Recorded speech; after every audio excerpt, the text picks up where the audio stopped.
Hello, this is Gary at Jack Raver Bushcraft. Thank you for watching our video. This week I'm going to talk about track traps.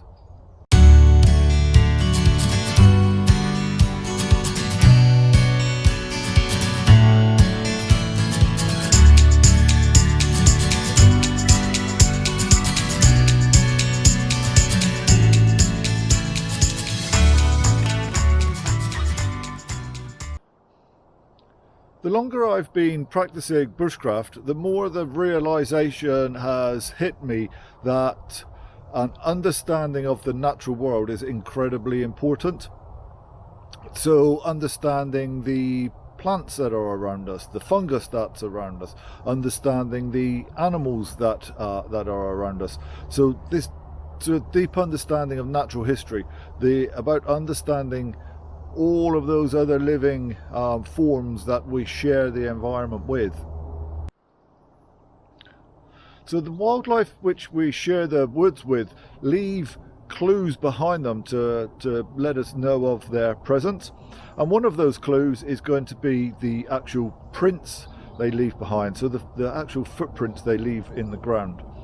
So as an animal puts its foot onto the ground, it leaves a hollow relief. So it leaves an outline of its footprint. There are some areas where it will be easier to see those footprints than others.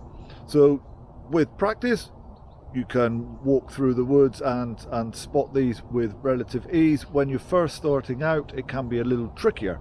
So you can make things a little easier for yourself by going to what is often referred to as a track trap. So a track trap is, as it sounds, it's an area where we are able to find those tracks with relative ease. So that could be somewhere, a natural track trap, such as somewhere that is particularly sandy perhaps, or an area that is particularly muddy, or we could create them. So that I'll come back to shortly. But in terms of the natural track traps, we don't have any sand here, we're in the middle of the woods. So what I'm going to kind of head towards now is areas of the woodland that get particularly damp at this time of year, and hopefully that's the kind of place that we're going to be able to pick up those tracks.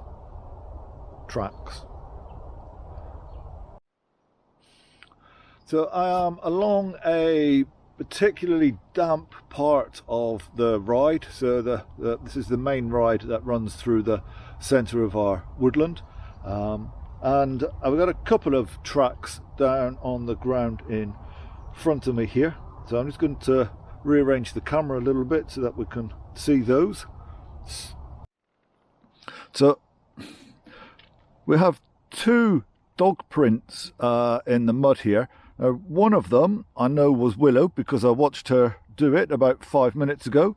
So that's here. So 1, 2, 3, 4 toes, and then a heel pad. And so as I say, that's about 5 minutes old. So I know exactly how long that track has been there. Next to it here, and so she was walking this direction, so that way. Here we have another dog print, much smaller. So this is the Willow Labrador. This is probably kind of a terrier sized dog, but again we got 1, 2, 3, 4 toes and a heel pad at the back. So this kind of substrate, this kind of muddy patch here, it's relatively straightforward to be able to pick out those prints. And it's going to start you on that journey of getting your eye in and being able to spot these things as you're walking through the woods. Another tactic that you could employ is to go to an area where wildlife is also likely to go. So here I'm next to a dew pond, and so this is the kind of place where certainly some of the larger mammals are likely to venture to source water. The outskirts of the pond are muddy, so this is the a good kind of spot to come and try to find those tracks. So yeah, I'm just going to have a little wander around the circumference and see what I can spy. Not particularly fresh, but here I think we have the remnants of a deer track. Not quite as productive as I'd hoped, but certainly worth a look. I have another option open to me, and that is to create a track trap. So I'd want to do that on a route where I thought that wildlife was travelling regularly. So look for a well-worn trail, that kind of thing, or a well-used trail. Now we're in autumn, the leaves are dropping, so first thing I could do, clear the leaves out the way on a section of the trail. Maybe use a brush and brush the soil so that it's nice and smooth, so any prints are going to stand out that much more clearly.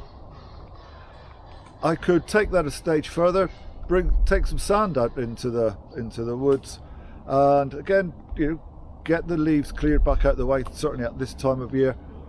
Smooth the ground, sprinkle that sand around, and again use a brush to make sure it's nice and level, nice and smooth. Leave it for maybe 24 hours or so, come back and take a look and see what tracks might be in there.